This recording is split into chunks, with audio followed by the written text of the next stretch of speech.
All right. All right. So no worries. It's 4 p.m. in sunny Tucson. Thank you, Debbie. Um, anyway, welcome to the third installation of Considerations of Afrofuturist Pastoral Speculative Poetry. I'm Akua Lezli Hope, speaking to you from the ancestral land of the Onondaga, also known as the Seneca, keepers of the Western Door in the area currently called the Southern Finger Lakes region of New York State. Those whose system of government informed ours in the United States. I pay homage to the Seneca, past, present, and future, as I do to my own ancestors by whose grace I exist and am sustained. I'm the 2021 winner of the Elgin Award for my collection Otherwheres. I edited the historic largest issue of Eye to the Telescope, number 42 on the sea, last fall, and I edited the first BIPOC speculative collection of poetry, Nam Bono, from BIPOC poets around the world, published by Sundress Publications, also last fall. This year, I'm gratified to say I'm the 2022 winner of a New York State Council on the Arts grant to create Afrofuturist speculative pastoral poetry, under whose auspices we're gathered today. Thanks also to poets and writers for supporting this reading. So what do I mean by speculative poetry? People who I thought should know ask me. The world's first literature is speculative poetry. We told each other stories and encoded them in the form of verse. The earliest written literature, the first literature, is poetry. The story of Gilgamesh, the Iliad and the Odyssey, the Ramayana and the Mahabharata. I'm naming things that are thousands of years old. Less than thousands, Beowulf, and other poem myths and verse histories and tellings in cultures across and around the world. It seems the oral was verse, and that is our first literature. And I had an epiphany. So this may be a bit redundant for Bryant, but this epiphany seized me and I said, oh my gosh, you all know what speculative poetry is. You just haven't used those words.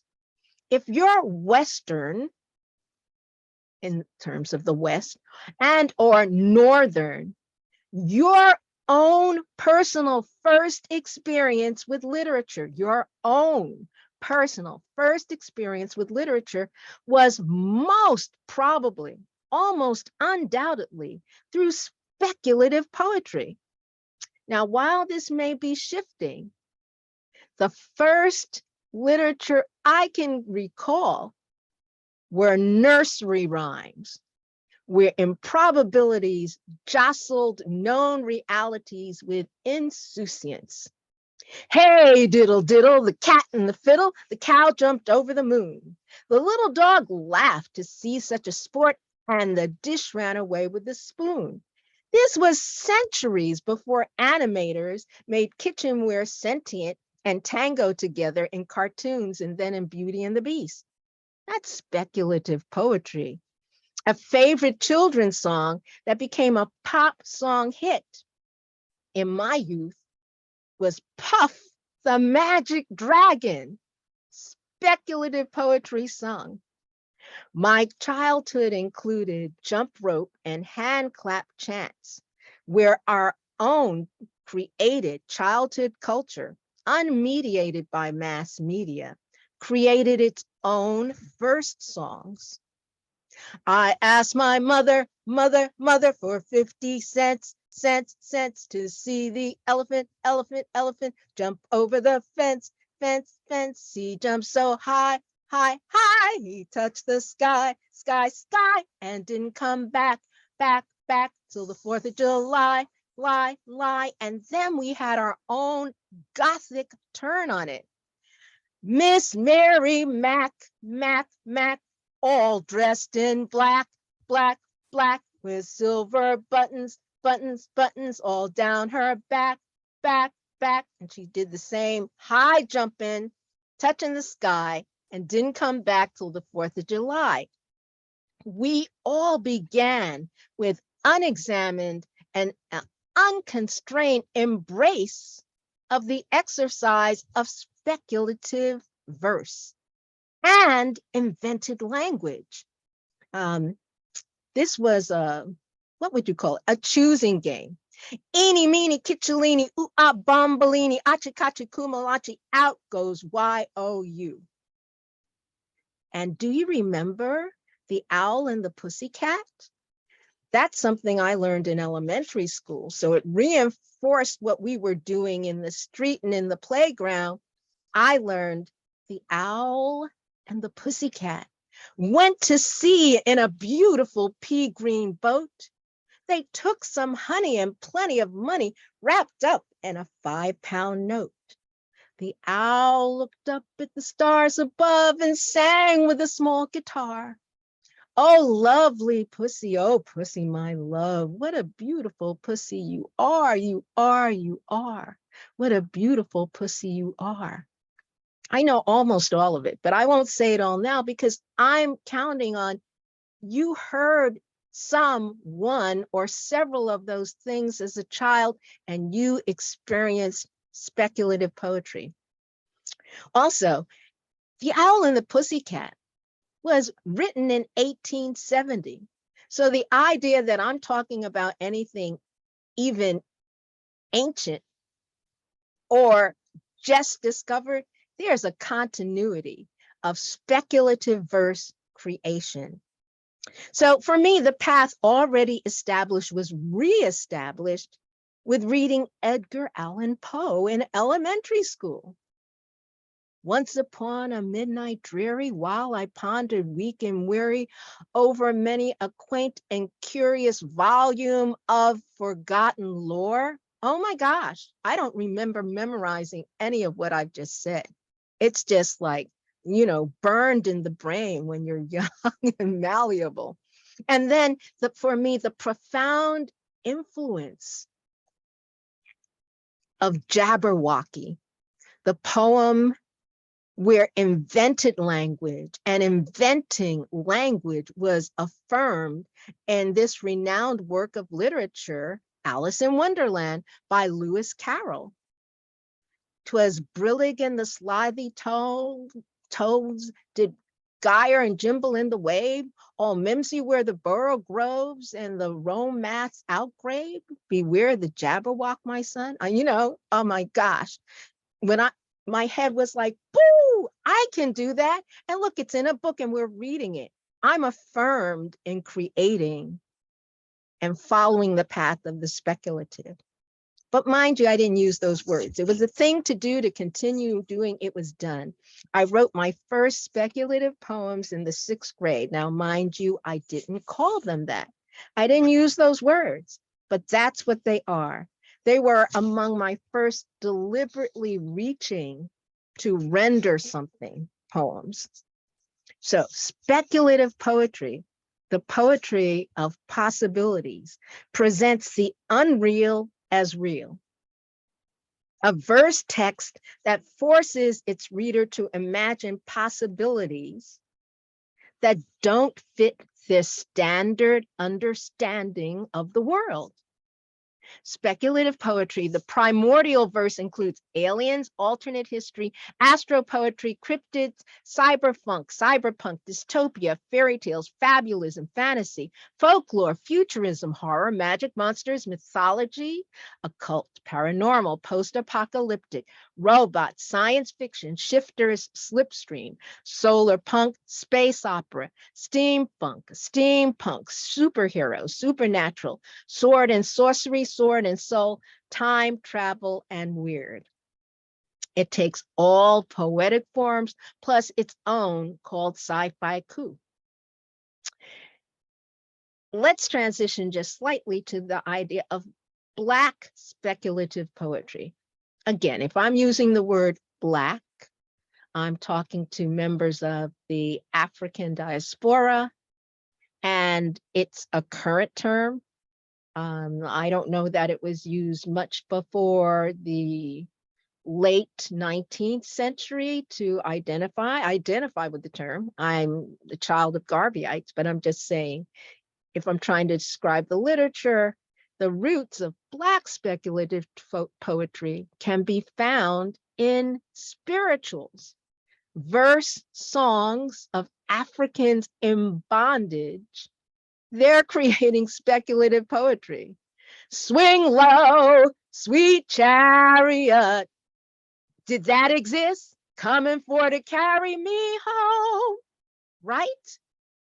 And the precursor to negritude, Africa's first modern poet, I didn't say so, others say so. I'm madly in love with having found this man as I've been doing my search for Afrofuturistic pastoral speculative poetry. And here's this brilliant person creating in a genre and in a form that I'm just discovering. John Joseph Rabia Ravello of Malagasy, 1903 to 1937, and his precedent-setting Afro-surrealism was much acclaimed. I want to read one of his poems from his collection, Translated from the Night. And I'm going to read number 17 from his collection. It has deep resonance for me because until I became paralyzed, I was a glassmaker. And so this is like double love that this man is writing in 1936 about the Black glassmaker. So number 17 in his collection. The Black glassmaker, of whom no one has ever looked upon his countless eyes and his shoulders even, that none has ever made shrug. This slave, all adorned with beads of glass, who is as robust as Atlas, and who carries the 7 heavens upon his head. People say the multifarious river of clouds will carry him away, the river where his loincloth has already been soaked. Thousands and thousands of fragments of glass fall from his hands, but rebound toward his brow, bruised by the mountains where the winds are born. And you witness his daily torment and his labor without end. You witness his thunderstruck agony as the sea conchs resound to the ramparts of the east. But you no longer feel pity for him. And it no longer even occurs to you that his suffering begins again each time the sun capsizes. I'm so in love with this man. I'm sorry he ended his life by taking it. John Joseph Rabia Ravello. The great creator and path breaker, Sun Ra, is hailed as an Afrofuturist. Now, I heard Sun Ra's music from my earliest childhood. I didn't know about his poetry. I met Sun Ra when I was a DJ at Columbia University. I got to talk to Sun Ra. Didn't know he was a poet. Ra's poetry, to my ears, reads like how his music sounds. He was a speculative poet as well as the person who first said space is the place. This is The Arm by Sun Ra. The Arm thrust itself through the dry, baked earth. Its fingers moved and reached toward space and searched like eyes in far places for the sight of beauty. The arm twisted and turned into lightning, imperativeness as if to reach the point of the borders of the day of that touch. Each other on the rim of the precision discipline. Where is the place of the circles of the eternities? Suddenly, the arm played music sounds the world had never heard before, and yet the world knew the meaning of the sounds. The sounds commanded another weight of the way, like a greater light, a living fire. They held the greater day of the alter age through sundry equations of projection being. The Arm by Sun Ra. Now I'd like to introduce my wonderful guest, Bryant O'Hara. Bryant O'Hara was born in Long Beach, California, the son of a Marine Corps technician from Heflin, Alabama, and a data entry clerk from Decatur, Georgia, both of whom instilled a love of music, art, technology, and the pursuit of knowledge. Amen. He received dual degrees in mechanical engineering and humanities from Worcester Polytechnic Institute in 1993. His poetry has been published in Pandemic Atlanta 2020, Starline magazines, and iDrum periodically, as well as recognized in the Science Fiction and Fantasy Poetry Association's Poetry Contest long form division. Bryant, a member of the Science Fiction and Fantasy Poetry Association, is an ordained minister in the Church of the Flying Spaghetti Monster.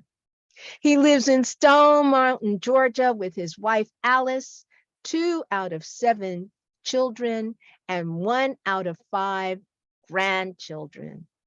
His collection, The Ghetto Birds, was nominated for a 2022 Elgin Award. Welcome, Bryant. Hello, everybody. Thanks for the wonderful introduction. Thanks for being here. Well, when I was asked to help read with for this event, I was kind of rummaging through my head the idea of finding something in my collection that had to do not just with speculative poetry, but had something to do with pastoral poetry. I chose to take a very broad definition of what we mean by pastoral. Most of the stuff I do is a combination of taking the natural and the technological and kind of seeing where that leads. Since we're tool-making animals, we are constantly in conversation with our technology and with nature and with ourselves. So I'm going to skip around to start off. I'm going to skip around in my book, The Ghetto Birds, and I'm going to begin with, like I said, we're going to push the definitions of pastoral here. This is the Dyson Tree's promise. I normally don't try to preface anything in the poems, but sometimes I gotta, since I'm a hard science fiction fan, and sometimes the terms that I use may not be as familiar with some folks. So if I'm not going to try to condescend, but I'm going to go ahead and give a definition. A Dyson tree is a concept that was envisioned by, I believe, Freeman Dyson, who's a physicist, I believe. And the idea of a Dyson tree is the possibility of taking something like a comet and growing something on it. I guess in his concept, a genetically modified tree or set of trees. So with that, this is the Dyson tree's promise. In the melancholy gravity of a scorched gas giant doing a cold, tight tango round a burned out star, a tree, rooted in an icy moon, bred for hard vacuum, basking in gamma rays, sings a long ditty to itself as it dances, as it dreams. An automated search heard its whistling, redundant and dense, full of melody and data. Our poet, a cloud-dwelling number cruncher, took a decade to decode it, understand it, then feel it, be at peace with it, and express it. This is the header from the Mecha poet. Begin. I have never put my hope in any other. I'm not tired, though I should be. My arms don't fold the way they used to. My hands have become filaments to catch lightning from a gas giant, and I am an artery, a tree, fractal. I have never put my hope in any other but my mother star. I stand, albeit as a polyp filled with conscious sand, eyes straight on stalks to catch a wider spectrographic band. Arms raised in 360 directions, 3 dolorous dimensions, feet knotted into a history of a condensed dead race, into the intimate, the intricate, the life and the death and the breath, and I have never put my hope in any other but my mother star. And yet I hold out my arms. I hold out hope. 5 trillion souls, a grove for a planet made of ghosts. I hold out our hope. I hold out my hope. I want to sleep, but I am always on. I want to close my eyes, but I am awake and I can never blink again. I want to blow out the fire, tickling my fingers, but 5 trillion voices are laughing too loud. I want to breathe, but I am a closed system, falling around a gas giant, falling around a white dwarf. I want to run, but my roots run too deep inside an underground ocean of a modest-sized moon. I want to walk away, but trees in space don't walk. So I hold out my hope, waiting and whistling and wailing. Come, use me for firewood, see and be warm. Find me and warm me. Speak, dance, drum, play, stay, fly away, and then be still, and then be still. I hold out hope, howling into the void, so no soul will lose their way, because I did not hold out my burning hands in this night. In the wasteland where one tree stands, there is always, always the dream, at least the dream, of a forest. I have never put my hope in any other but my mother star. I hold out trillions of hopes, pass them on and scatter them. In the name, in the spirit, in the terra firma of those dreams, I hold out my hope, pass them on. I hold out my 1,080 hands for all to see. I hold out my arms and I hold out. I hold. I have never put my hope in any other, and I hold out hope. I hold out hope. I hold. I hold. I hold. End. In the bright, groovy gravity of a ringed gas giant doing a long, exact slingshot around a bright yellow star, a tree rooted in an icy moon, bred for hard vacuum, basking in gamma rays, sings a loving ditty to a lonely little forest as it dances, as it dreams. Thanks.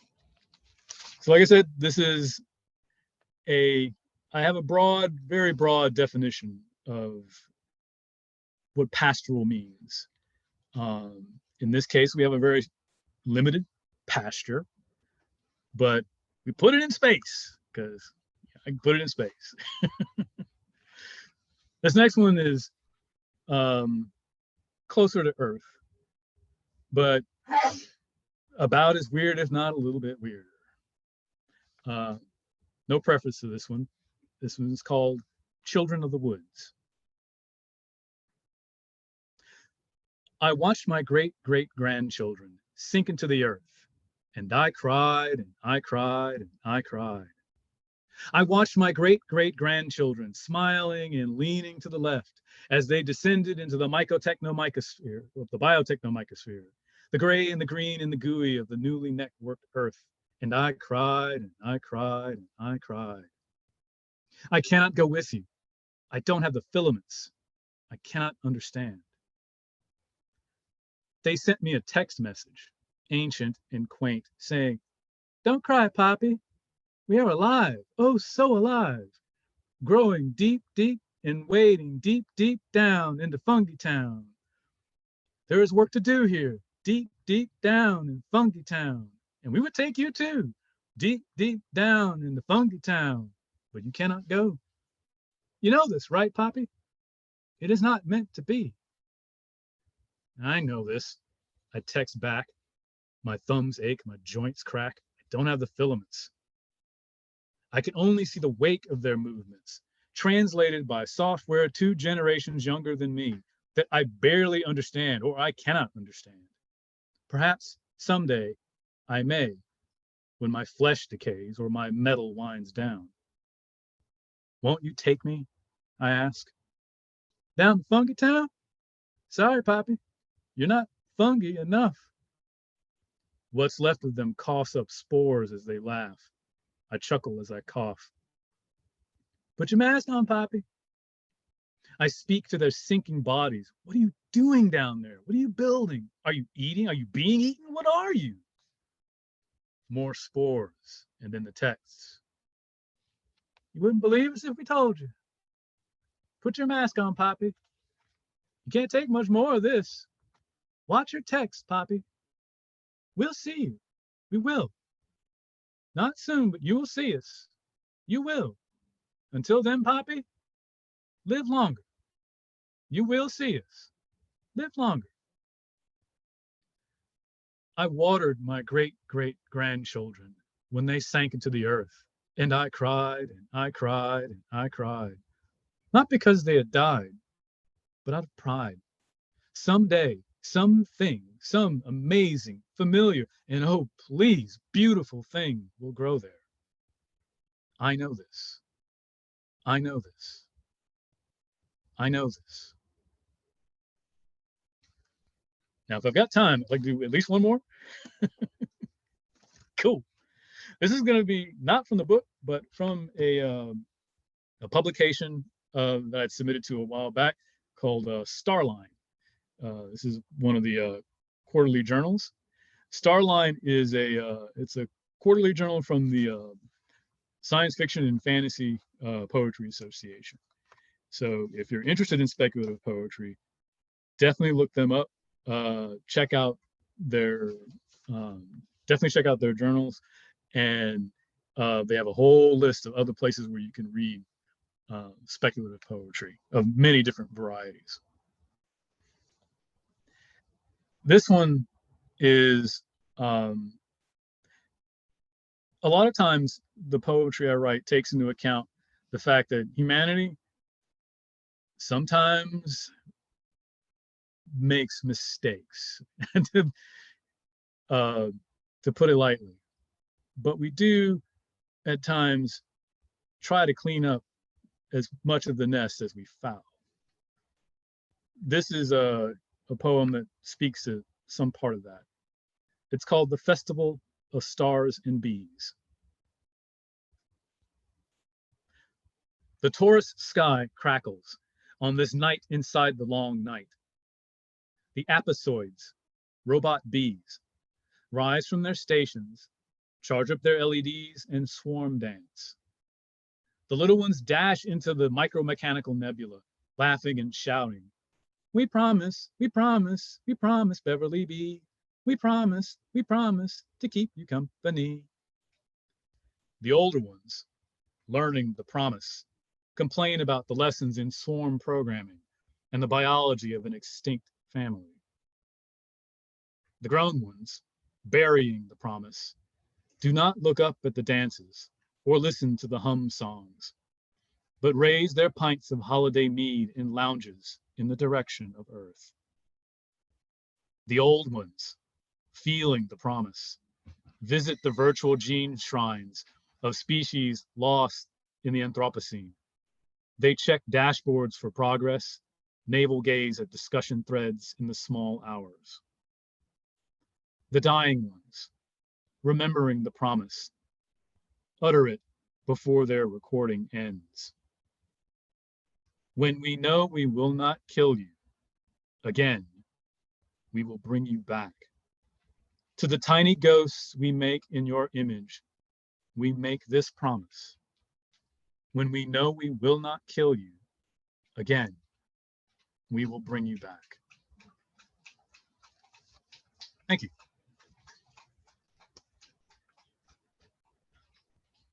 That was fabulous. Okay, you're still on mute, Akua. Oh, no, you're not. No, maybe I. You were for a minute. Yeah. That was fabulous. I was going to say there's time for one or two more. It's only 7:37. Oh, well, I got one or two more. Good. And then let's chat. I had notes and things I wanted to say, but I'd rather save it for the end. Okay. So please. Okay, sure. Thank you. All right, this next one, I'm gonna grab my screen here. Okay, this next one is from a different publication. This is actually part of a set of short stories, poems, and art that was published in Atlanta by, I guess, actually by the City of Atlanta's Arts Council. It was called, the magazine itself was called Pandemic Atlanta 2020. And the poem that I got published in it was called The Garden of the Patrons.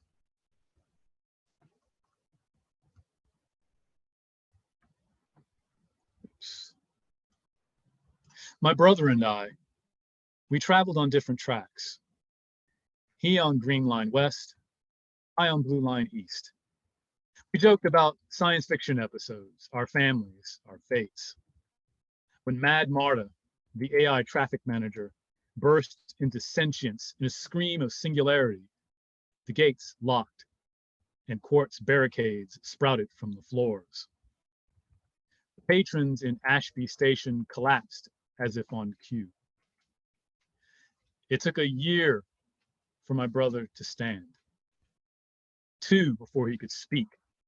His throat thumped with the other patrons at alligator bass beat.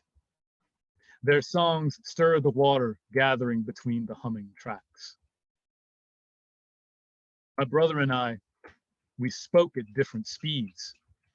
Thrub, thrub, thrub, thrub, thrub of drones' blades was the only part of the chorus I could hear without enhancement. We talked, he at the rate of mycorrhiza, I at the rate of microwaves. Then it got harder, knowing we could never meet again. Then it got harder as he slipped into his new language.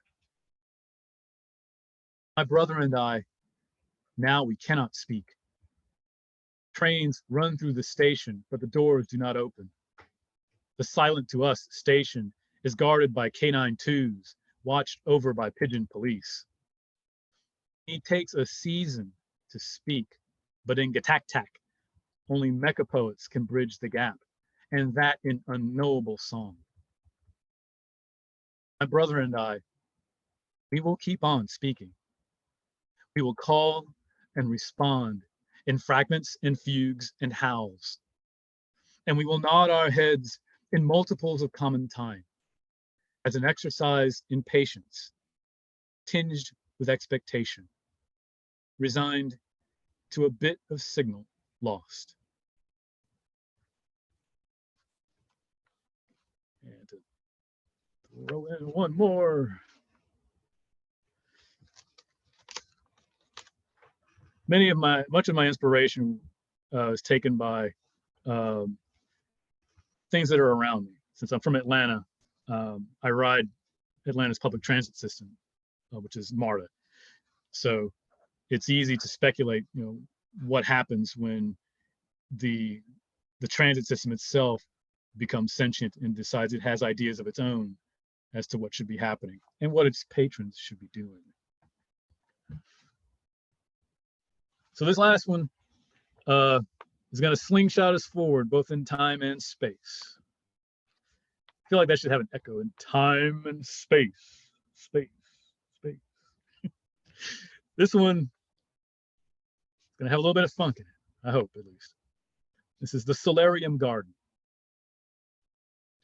In the hard sunshine of the 22nd century, three sisters, the mistress engineers, boogie down in a dance club on the shepherd moon of Jupiter, airlock to airlock, down with ever-clean shag.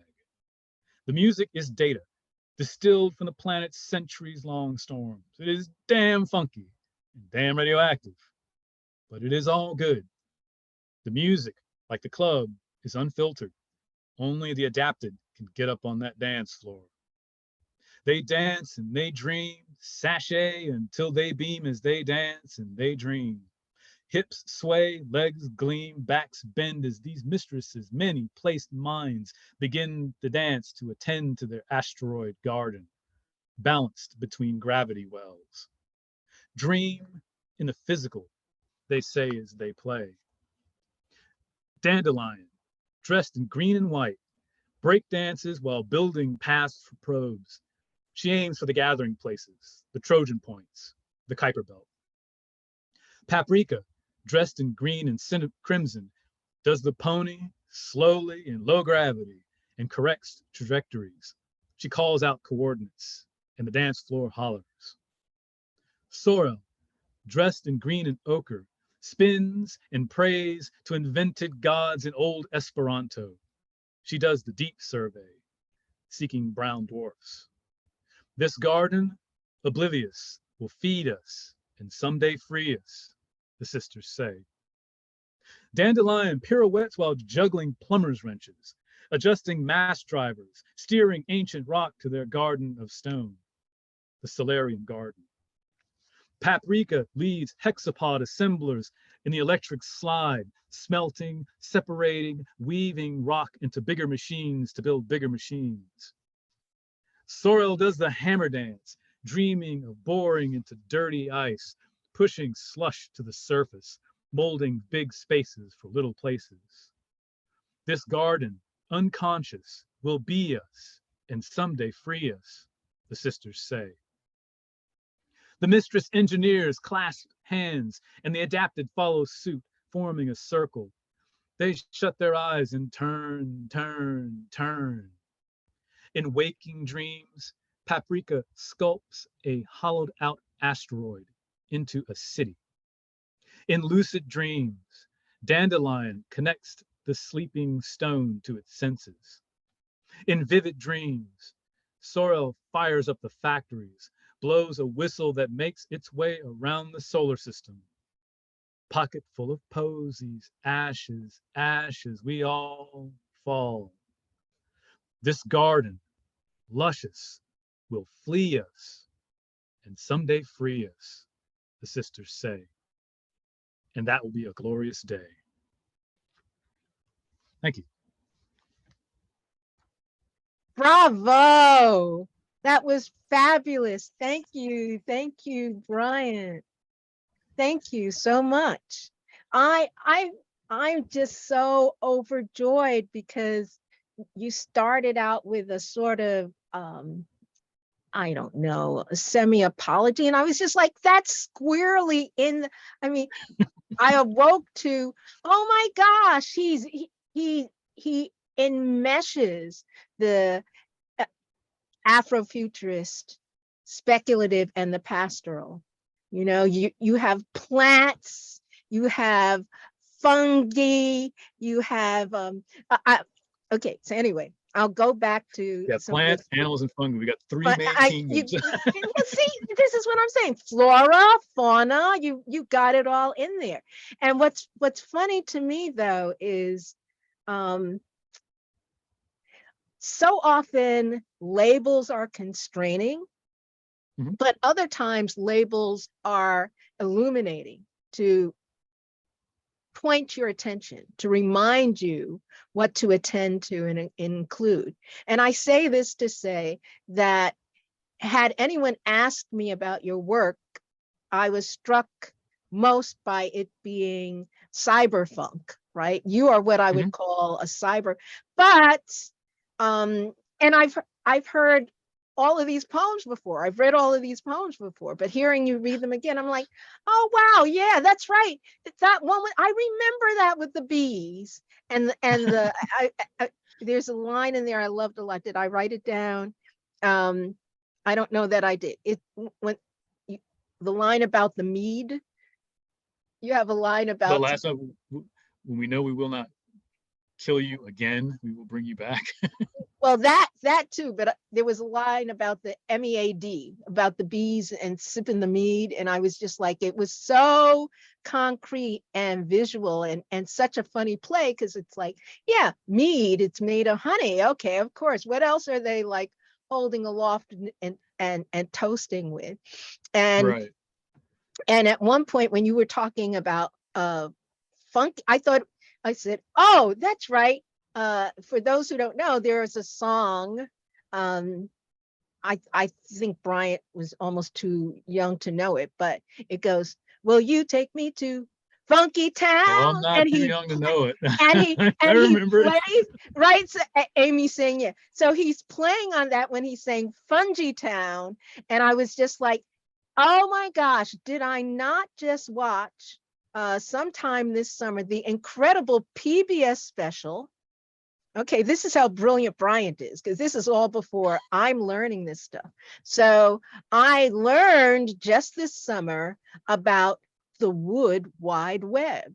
If any of you watch PBS, please check it out. The Wood Wide Web is this mycelial fungus, network connecting all the trees such that trees communicate through the fungus and tell each other stuff. I mean, this is not the speculative part, but so life, as our understanding expands, oh, the marvels of it, right? But Bryant had already written about, what are they doing down there? Yes, I mean, and scientists are trying to figure out what are they doing down there. And they found out that tree B, who may be of a different species, will tell tree A, of another species, the leaf cutters came and were chewing on me. And so tree A will, be poisonous, make it poisonous. They'll change their chemistry so the leaf cutters don't eat it, because tree B told them, the leaf cutters are marching through the forest and they're chomping on me. I'm like, what? Trees grieve? Did you know this? That trees grieve?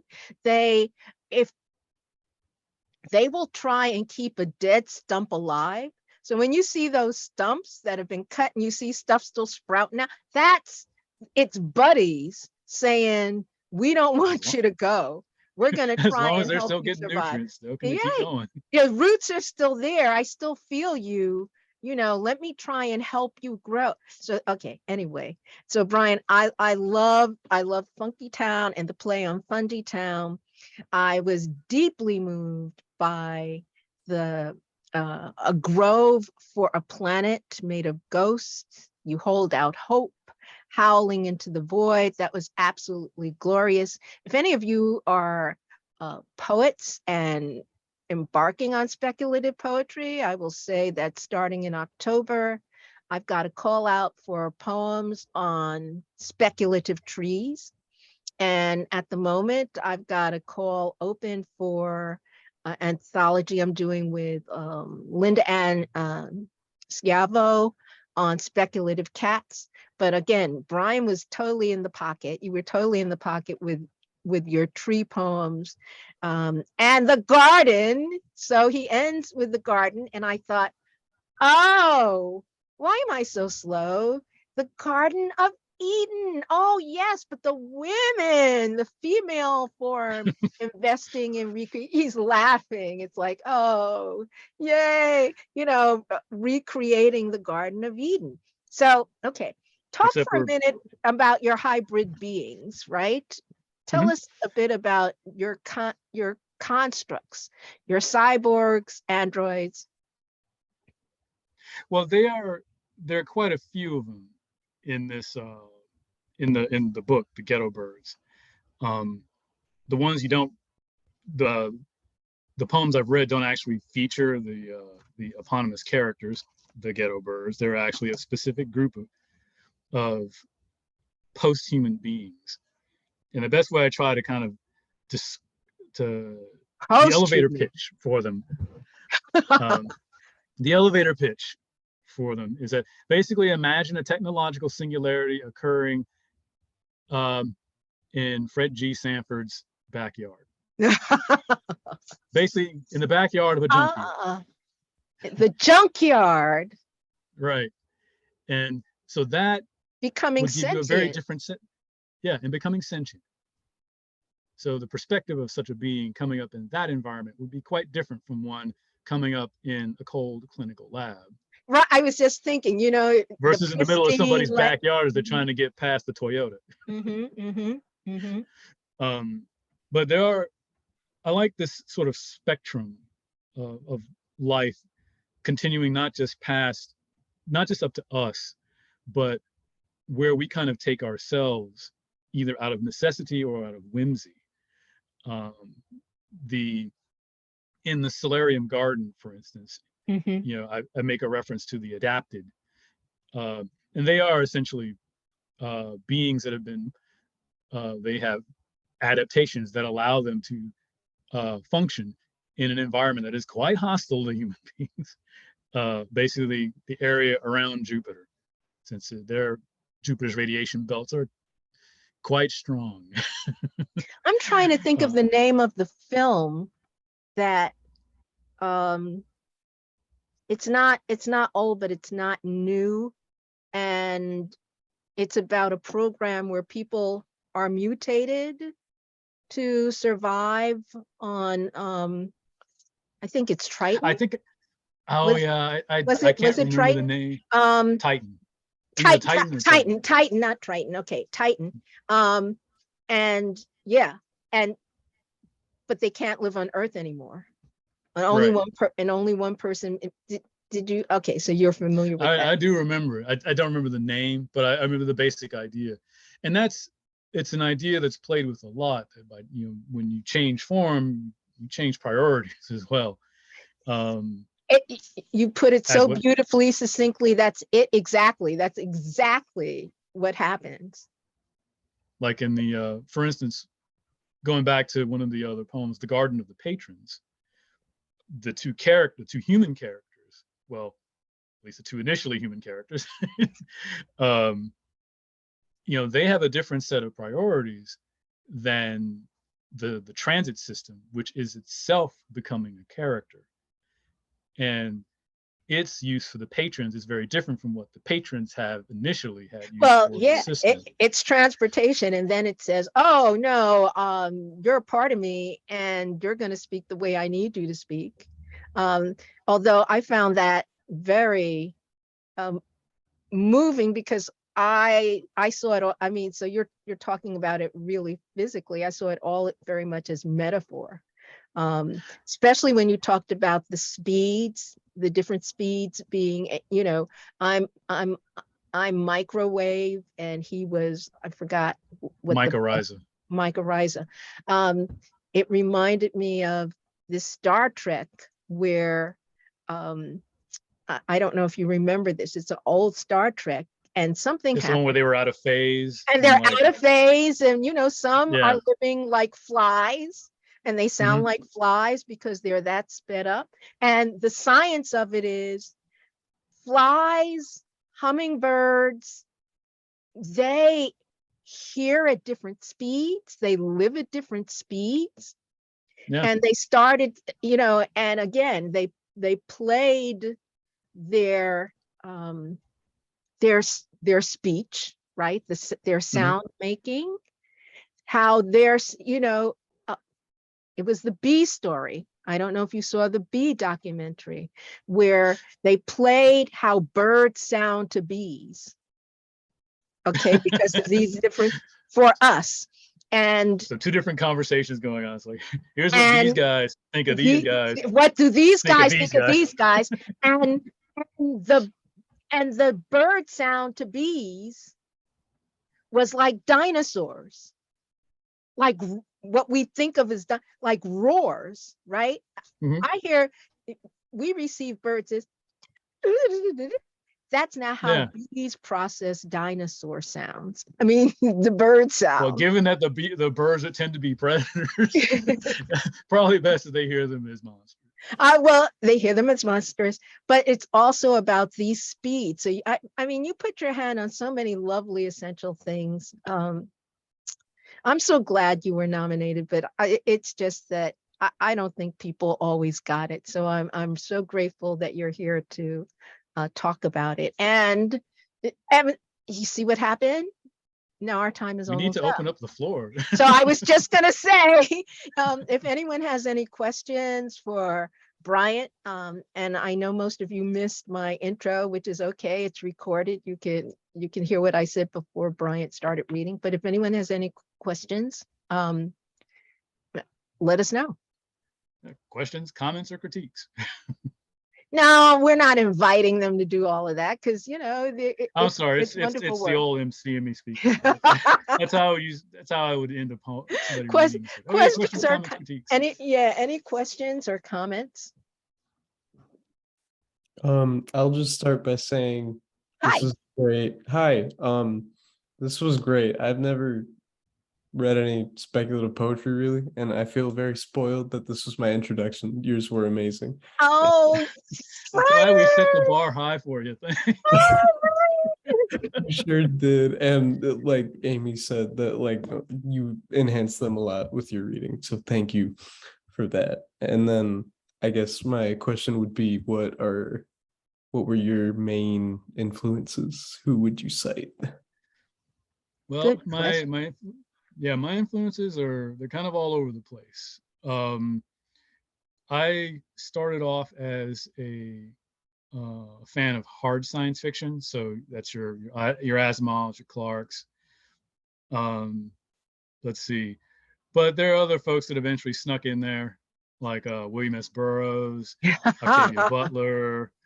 Let's see, who else? Parliament Funkadelic, Earth, Wind, and Fire. There's also other. I mean, I